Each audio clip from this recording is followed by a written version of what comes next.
નમસ્કાર મિત્રો, આજે આપણે જોઈશું ધોરણ 6 વિષય છે ગણિત પ્રકાશ અને નવનીત જે પ્રેક્ટિસ વર્ક છે એનું આપણે સોલ્યુશન કરીશું.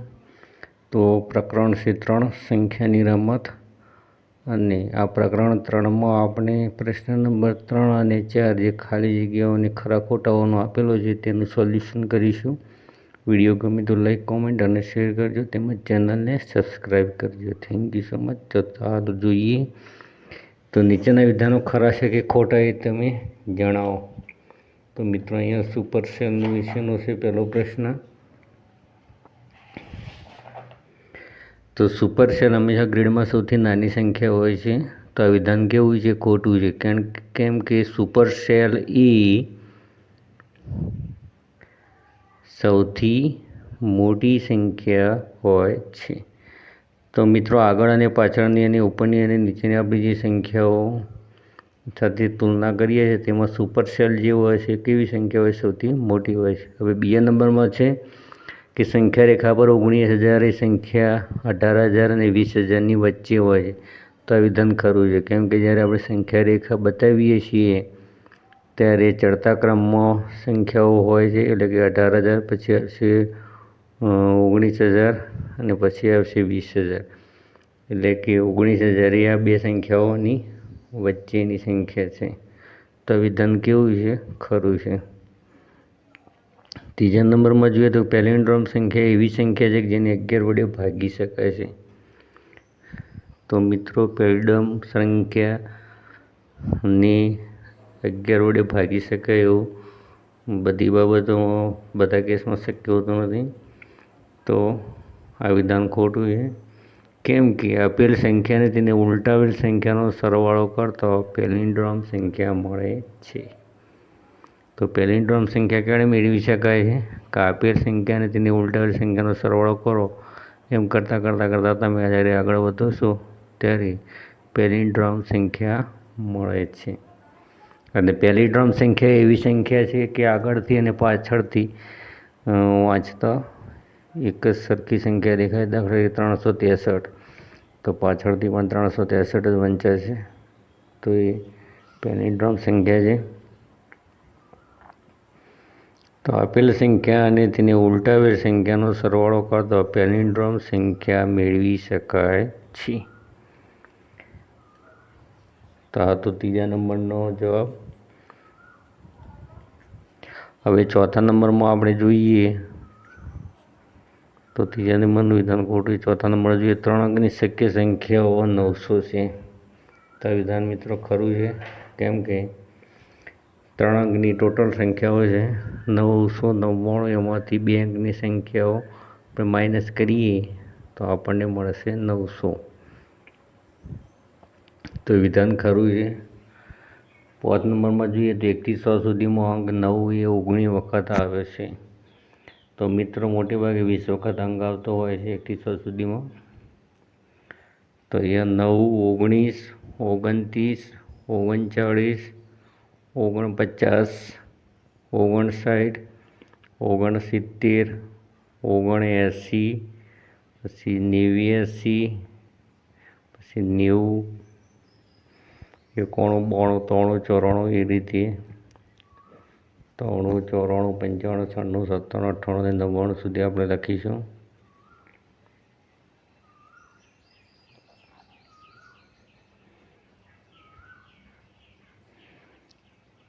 તો આમાં 9 અંક કેટલી વખત આવે છે આપણે ગણીએ તો ટોટલ 20 વખત હશે. 9, 1, 2, 3, 4, 5, 6, 7, 8, 9, 10, 11, 12, 13, 14, 15, 16, 17, 18, 19 અને 20. તો એ ટોટલ 1 થી 100 સુધીમાં 9 અંક કેટલા વખત આવે છે? તો 20 વખત. હવે 6 નંબર જોઈશું. તો 9,300 એ સૌથી મોટી સંખ્યા, મોટી 4 અંકની સંખ્યા છે જેનો અંકોનો સરવાળો 12 છે.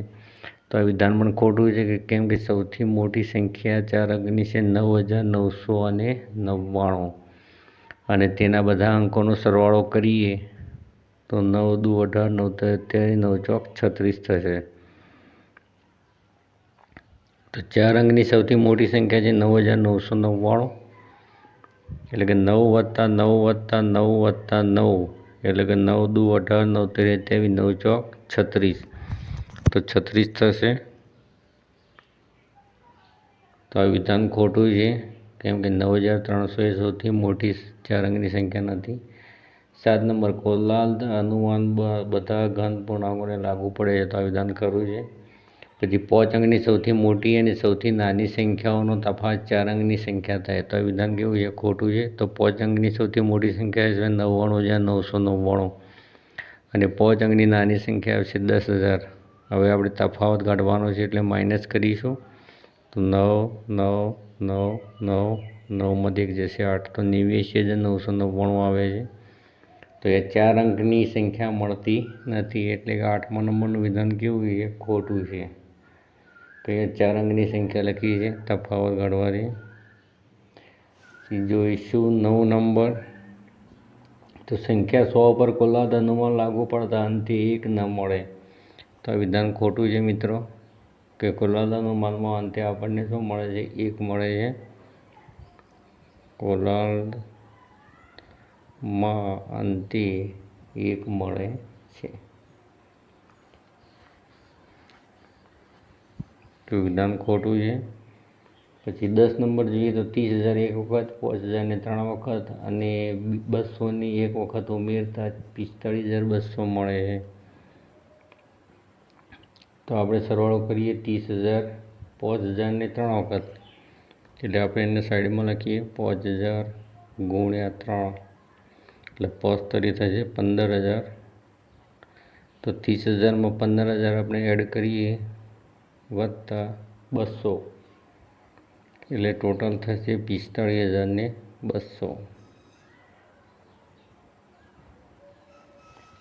એટલે કે આ વિધાન કેવું છે? ખરું છે. કાપરેકર અચળાંક 6,614 છે, તો આ વિધાન પણ ખોટું છે, કેમ કે કાપરેકર અચળાંક છે 6,174, જે ગણતરી દ્વારા કાઢેલો જ છે. તો 6,174 કાપરેકર અચળાંકની સંખ્યા 2,211 એ પેલિન્ડ્રોમ સંખ્યા છે, તો આ વિધાન ખોટું છે, કેમ કે આગળથી અને પાછળથી વાંચવા જતાં 2,200 આગળથી વંચાય છે અને પાછળથી 1,122 વંચાય છે, એટલે અલગ અલગ છે, એટલે કે પેલિન્ડ્રોમ સંખ્યા નથી. 13 નંબર જોઈએ તો 456 અને 656 અંકનો સરવાળો સમાન છે, તો આ વિધાન ખરું છે, કેમ કે 4 5 6, તો 4 વત્તા 5 વત્તા 6 કરીએ તો 15 થશે. તેવી જ રીતે 6 5 અને 4નો સરવાળો કરીએ તો તે પણ 15 થશે. 6 વત્તા 5 વત્તા 4 6 4 10 ને 5 15, એટલે કે આ વિધાન કેવું છે? ખરું છે. પછી સંખ્યા 9,559ના અંકોને ઉલટાવતા તે સંખ્યા મળે છે, તો આ વિધાન પણ ખરું છે, કેમ કે આપણે પાછળથી આ સંખ્યાનું વાંચન કરીશું તો પણ 9,559 થશે.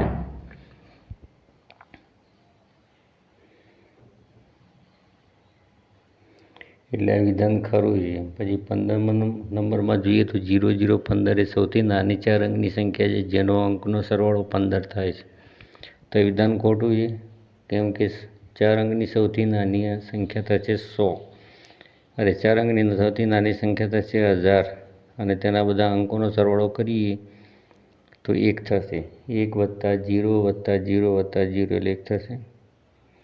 એટલે આ વિધાન કેવું છે? ખોટું છે. હવે આપણે જોડકા જોઈએ. તે પહેલા નંબરનું જોડકું છે, એમાં પુનરાવર્તન સાથેની 4 અંકની સૌથી મોટી સંખ્યા. તો મિત્રો 4 અંકની સૌથી મોટી સંખ્યા આવશે 9,999.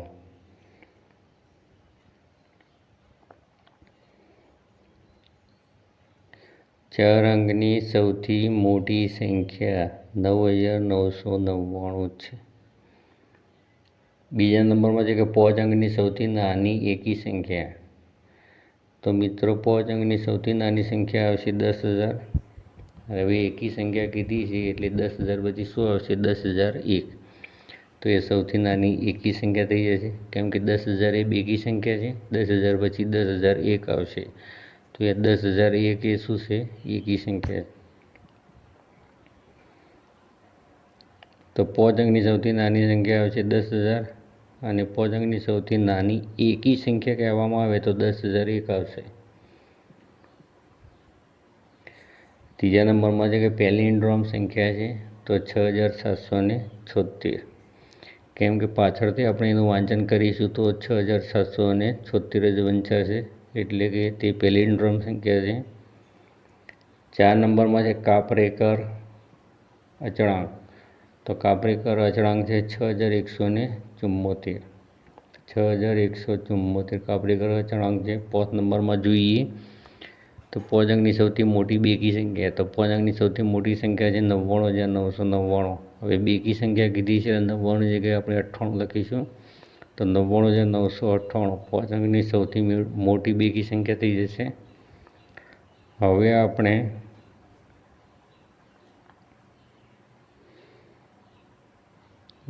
જોડકા દ્વારા જોડકાને આપણે જોડી અને દર્શાવીએ.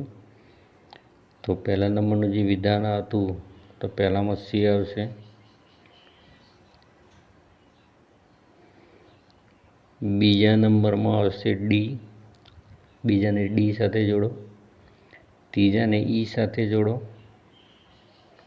અને 4 અને 5ને ઈ અને બી સાથે જોડો. ઈ આવશે, પછી એ અને પછી બી,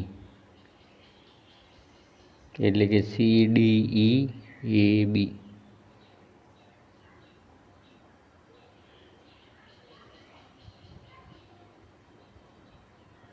તો આ રીતે આપણે આ પહેલા નંબરનું જોડકું જોડી શકાય. બીજા નંબરનું જોડકું જોઈએ તો 2 અંકની સૌથી નાની સંખ્યા, તો મિત્રો 2 અંકની સૌથી નાની સંખ્યા 10 આવશે. પછી પેલિન્ડ્રોમ સંખ્યા તો 101 આવશે, કેમ કે 101ની પાછળથી વસ્તુ પણ 101 જ વંચાશે, એટલે કે પહેલાંનો ડી આવશે, પછી બીજાનો 101 એટલે કે સી આવશે જવાબ. પેલિન્ડ્રોમ સંખ્યા છે 101, પાછળથી વધશો તો પણ 101 જ વંચાશે, સી આવશે. પછી 3 નંબરમાં 35 × 2 - 15 × 3, તો 35 દુ થશે 70, -15 તરી 45, 70માંથી 45 માઇનસ કરીશું એટલે આવશે 25.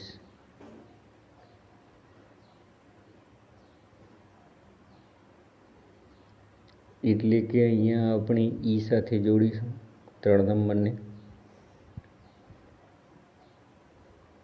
4 નંબરની વાત કરીએ તો 3 અંકની સૌથી નાની સંખ્યા, તો 3 અંકની સૌથી નાની સંખ્યા છે 100.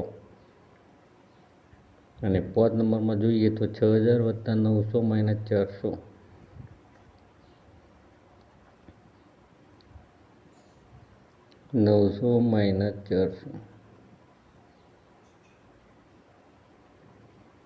તો 6,900નો સરવાળો કરીએ અને 400 માઇનસ કરીએ એમાંથી,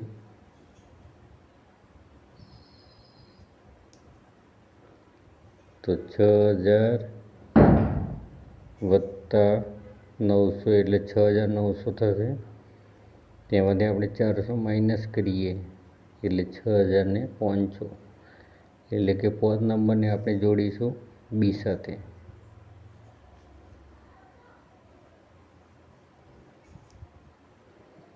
પાંચ નંબરને આપણે જોડીશું બી સાથે, એટલે કે 1 2 3 4 5ને આપણે ફરીથી નંબર આપી દઈએ. તો પહેલાનો આવશે ડી, બીજાનો સી, ત્રીજાનો ઈ, ચોથાનો એ, પાંચમાનો બી. તો આ રીતે આપણે જવાબ લખી શકીએ. મિત્રો વિડીયો ગમે તો લાઈક, કોમેન્ટ અને શેર કરજો, તેમજ ચેનલને સબસ્ક્રાઈબ કરજો. Thank you so much.